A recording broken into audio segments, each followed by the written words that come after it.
খবৰ আধাৰ কাৰ্ড আৰু এনআৰসি সন্দৰ্ভত মুখ্যমন্ত্ৰীগৰাকীয়ে আনুষ্ঠানিকভাৱে বৃহৎ মন্তব্য কৰা পৰিলক্ষিত হৈছে। 9 লাখ লোকৰ আধাৰ কাৰ্ড পেণ্ডিং হৈ থকা সন্দৰ্ভতো মুখ্যমন্ত্ৰীগৰাকীয়ে পোনপ্ৰথমবাৰৰ বাবে বৃহৎ মন্তব্য কৰা হৈছে। আধাৰ কাৰ্ড আৰু এনআৰসি সন্দৰ্ভত মুখ্যমন্ত্ৰীয়ে কি বিশেষ মন্তব্য কৰিছে এই মুহূৰ্তত জনাৰ চেষ্টা কৰিম।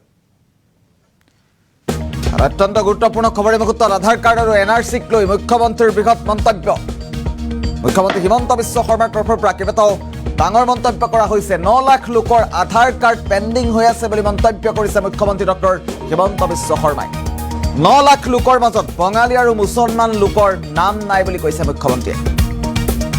এনআৰসি চলি থকাৰ সময়ত আধাৰ আবেদন কৰাৰ বাবে বন্ধ হৈ গৈছে মন্তব্য মুখ্যমন্ত্ৰীৰ। সেই সময়তেই আধাৰ আৰু এনআৰসি কেন্দ্ৰ একেই আছিল আৰু বিভিন্ন প্ৰয়োজনীয়তাৰ বাবে এনআৰসিৰ কেন্দ্ৰত আবেদন কৰাই হ'ল বিপদ। 9 লাখ আধাৰ কাৰ্ড পেণ্ডিং হৈ থকা সন্দৰ্ভত মুখ্যমন্ত্ৰীগৰাকীয়ে ডাঙৰ মন্তব্য কৰিছে। আধাৰ কাৰ্ড ব্লকৰ বিষয়টো আলোচনা কৰি থকা হৈছে বুলি মন্তব্য কৰিছে মুখ্যমন্ত্ৰীয়ে। এনআৰসিত নাম থকা সকলক আধাৰ দিবলৈ ভাৰত চৰকাৰক আহ্বান জনাম। ভাৰত চৰকাৰক ৰাজ্য চৰকাৰে অসম চৰকাৰে আহ্বান জনাব বুলি কৈছে। আধাৰ কাৰ্ড নথকা 9 লাখত সৰ্বাধিক লোক অসমীয়া বুলিহে দাবী মুখ্যমন্ত্ৰীৰ। আধাৰ কাৰ্ড আৰু এনআৰসিক লৈ মুখ্যমন্ত্ৰীৰ বৃহৎ মন্তব্য পুনৰবাৰ উল্লেখ কৰিব বিচাৰিছোঁ। মুখ্যমন্ত্ৰীগৰাকীয়ে কেইবাটাও বৃহৎ মন্তব্য কৰিছে। 9 লাখ লোকৰ আধাৰ কাৰ্ড পেণ্ডিং হৈ থকা সন্দৰ্ভত মুখ্যমন্ত্ৰীয়ে কৈছে 9 লাখ লোকৰ ভিতৰত অধিকাংশই অসমীয়া মানুহ আছে বুলি কৈছে। বঙালী আৰু মুছলমান লোকৰ নাম নাই বুলি কৈছে। 9 লাখ লোক পেণ্ডিং হৈ আছে আধাৰ কাৰ্ডৰ সন্দৰ্ভত যেতিয়া এনআৰসি আহিছিল আৰু সেইবাবে বন্ধ হৈ আছিল। আৰু এই 9 লাখ লোকত মুছলমান আৰু বঙালী সম্প্ৰদায়ৰ মানুহৰ নাম নাই বুলি মন্তব্য কৰিছে মুখ্যমন্ত্ৰী ডক্টৰ হিমন্ত বিশ্ব শৰ্মাই। মুখ্যমন্ত্ৰীগৰাকীয়ে পোনপ্ৰথমবাৰৰ বাবে আধাৰ কাৰ্ড আৰু এনআৰসিক লৈ বৃহৎ মন্তব্য কৰা পৰিলক্ষিত হৈছে। মুখ্যমন্ত্ৰীৰ মন্তব্য আহি পৰিছে এই মুহূৰ্তত। পোনে পোনে মুখ্যমন্ত্ৰীৰ মন্তব্য শুনোৱাৰ চেষ্টা কৰিম। আধাৰ কাৰ্ডটো অসমীয়া মানুহৰো অসুবিধা হৈ আছে। আমি নাহৰকটীয়া সমষ্টিত 26 জন অসমীয়া মানুহৰ আধাৰত প্ৰব্লেম হৈ আছে। আধাৰৰ কথাটো আমাৰ মিছলিডিং হৈ আছিলে। 9 লাখ মানুহৰ আধাৰ কাৰ্ড পেণ্ডিং হৈ আছে, তাতে বঙালী আৰু মুছলমান মানুহৰ নাম নাই। এইখিনি মানুহ যোনে সেই সময়ত আধাৰ ল'ব গৈছিলে, তেওঁলোক ব্লক হৈ গ'ল। পৰহি মই পলাশবাৰীত এজন মানুহক লগ পালোঁ। তেওঁ ল'ৰাটো সৈনিক স্কুলত পঢ়ে। সৈনিক স্কুলত এডমিশ্যন ল'বৰ কাৰণে আধাৰ কেন্দ্ৰত লৈ গৈছিলে। সেই সময়ত এনআৰসি চলি আছিলে, আধাৰখন ব্লক হৈ গ'ল। অসমীয়া মানুহ, কলিতা মানুহ। চ' 9 লাখ সংখ্যা আমি এতিয়া চাই আছোঁ, আমি এক্সামিন কৰি আছোঁ। আধাৰ কাৰ্ড ব্লক হৈ থকা মানুহবিলাক মোৰো ইমান দিনে ধাৰণা আছিল যে এইবোৰ বঙালী হিন্দু মানুহ, মুছলমান মানুহ, পমুৱা মুছলমান মানুহ এনেকুৱা বুলি ধাৰণা আছিল। কিন্তু এতিয়া লাহে লাহে আমি গম পাই আছোঁ যে সেইবোৰ সেই ধৰণৰ মানুহ যোনে সেই সময়ত আধাৰ ল'ব গৈছিলে আৰু তাত মেক্সিমাম অসমীয়া মানুহ আছে। এটলিষ্ট 1.5 লাখটো অসমীয়া মানুহ আছে।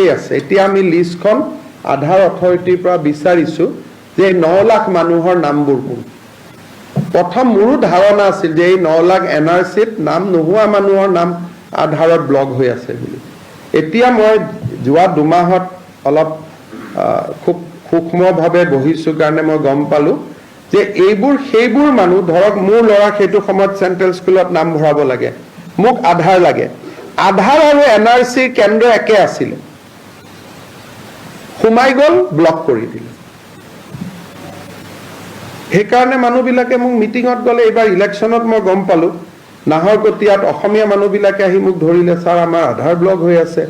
মই ক'লো আপোনালোকৰ নাম এনআৰচিত নাছিলে নেকি? বোলে নহয় এনআৰচিত আছে। ড্ৰাফটত নাছিল নেকি? বোলে নহয় ড্ৰাফটতো আছে। তাৰপিছত মই এটা মেজিষ্ট্ৰেট ইনকুৱাৰী দিলোঁ। ৰিপৰ্ট আহিলে যে তেওঁলোকৰ নাম ড্ৰাফটতো আছে, তেওঁলোকৰ নাম ফাইনেলতো আছে।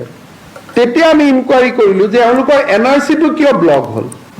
তেতিয়া গম পালোঁ যে এওঁলোকে এনআৰচি কেন্দ্ৰত গৈ আধাৰ দিছিলে, কাৰণ তেতিয়া আধাৰ কেন্দ্ৰবিলাকেই গভৰ্ণমেণ্টে এনআৰচিলৈকে কনভাৰ্ট কৰি দিছিলে। যোৰহাটত লিষ্ট অফ 11 লোক না, যোৰহাটত আমি 11 জন মাৰোৱাৰী মানুহৰ নাম আনিছোঁ। তেওঁলোকৰ 1তো আছিলে, 2তো আছিলে। ব্যৱসায়ৰ কাৰণে তেওঁলোকে আধাৰত ফিংগাৰপ্ৰিণ্ট দিব গৈছিলে, ব্লক হৈ গ'ল। সেইকাৰণে আধাৰ বন্ধ হৈ থকা মানুহবিলাকৰ লগত NRCৰ সম্পৰ্ক নাই, তেওঁলোক ভুক্তভোগী। NRC কেন্দ্ৰত গৈ পেলাই নাম দিছিলে সেই মানে আধাৰটোকে NRC কেন্দ্ৰ বুলি গৈ পেলাই তেওঁলোকে বায়'মেট্ৰিক দিছিলে। কেইদিনমান আগতে অসমৰ ছোৱালী এজনী চাকৰি পাইছে ডিলয়ডত, আধাৰ নাই কাৰণে চাকৰিটো গুচি গ'ল। কিয়? পিছত মই সুধিলো যে ভণ্টি কিয় আধাৰ নাই? বোলে মই সেইটো সময়ত আধাৰ দিব গৈছিলোঁ, টাইমিংটোৰ কাৰণে কিল হৈ গ'ল মানুহবোৰ। সেইকাৰণে আধাৰৰ কাৰ্ড ব্লকৰ যিটো কেছ, সেইটো এতিয়া আমি লিষ্টখন চাই আছোঁ।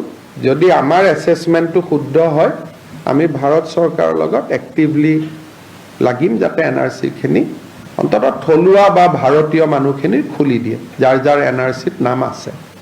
নাম নোহোৱাখিনিক ব্লক কৰি ৰাখক, আমাৰ কোনো ক'বলগীয়া নাই। চ' সেইটো লাইনতো এতিয়া আমি কাম কৰি আছোঁ। আমি সমস্যাবিলাক কমাব গৈ আছোঁ যাতে অসমখন, মোৰ এটা মনত ইচ্ছা আছে 2026লৈকে যিমান পাৰোঁ সমস্যাবিলাক কমাওঁ। আধাৰ কাৰ্ডটো অসমীয়া মানুহৰো অসুবিধা হৈ আছে। আমি নাহৰকটীয়া সমষ্টিত 26জন অসমীয়া মানুহৰ আধাৰত প্ৰব্লেম হৈ আছে। আধাৰৰ কথাটো আমাৰ মিছলিডিং হৈ আছিলে। 9 লাখ মানুহৰ আধাৰ কাৰ্ড পেণ্ডিং হৈ আছে, তাতে বঙালী আৰু মুছলমান মানুহৰ নাম নাই। এইখিনি মানুহ, এই মানুহ যোনে সেই সময়ত আধাৰ ল'ব গৈছিলে, তেওঁলোক ব্লক হৈ গ'ল। পৰহি মই পলাশবাৰীত এজন মানুহক লগ পালোঁ, তেওঁ ল'ৰাটো সৈনিক স্কুলত পঢ়ে।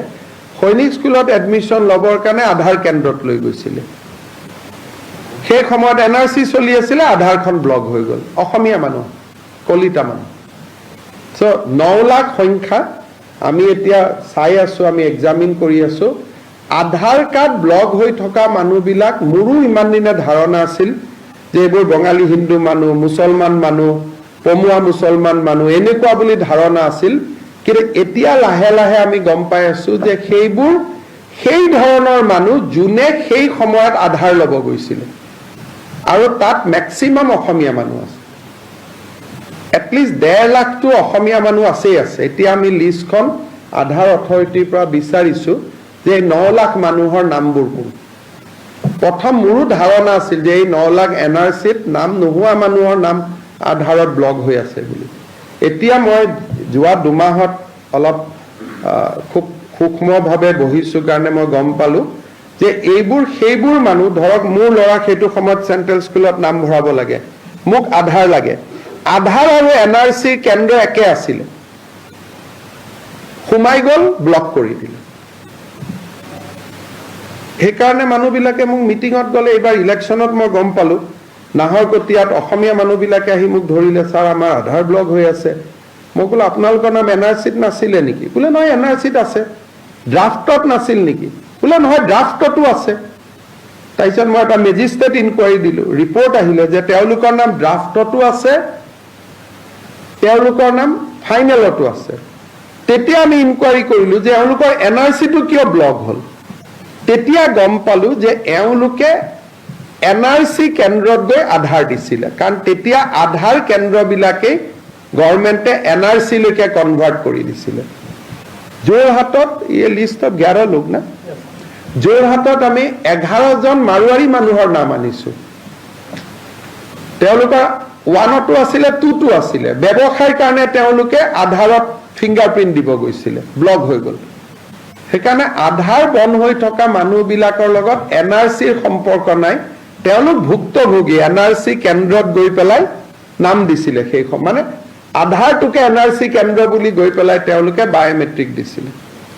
কেইদিনমান আগতে অসমৰ ছোৱালী এজনী চাকৰি পাইছে ডিলয়ডত, আধাৰ নাই কাৰণে চাকৰিটো গুচি গ'ল। কিয়? পিছত মই সুধিলোঁ যে ভণ্টি কিয় আধাৰ নাই? বোলে মই সেইটো সময়ত আধাৰ দিব গৈছিলোঁ, টাইমিংটোৰ কাৰণে কিল হৈ গ'ল মানুহবোৰ। সেইকাৰণে আধাৰৰ কাৰ্ড ব্লকৰ যিটো কেছ, সেইটো এতিয়া আমি লিষ্টখন চাই আছোঁ। যদি আমাৰ এছেছমেণ্টটো শুদ্ধ হয়, আমি ভাৰত চৰকাৰৰ লগত এক্টিভলি লাগিম যাতে NRCখিনি অন্ততঃ থলুৱা বা ভাৰতীয় মানুহখিনিৰ খুলি দিয়ে, যাৰ যাৰ NRCত নাম আছে। নাম নোহোৱাখিনিক ব্লক কৰি ৰাখক, আমাৰ কোনো ক'বলগীয়া নাই। চ' সেইটো লাইনতো এতিয়া আমি কাম কৰি আছোঁ। আমি সমস্যাবিলাক কমাব গৈ আছো যাতে অসমখন মোৰ এটা মনত ইচ্ছা আছে 2026লৈকে যিমান সমস্যাবিলাক কমাও আধাৰ কাৰ্ডটো অসমীয়া মানুহৰো অসুবিধা হৈ আছে আধাৰ কাৰ্ডটো অসমীয়া মানুহৰো অসুবিধা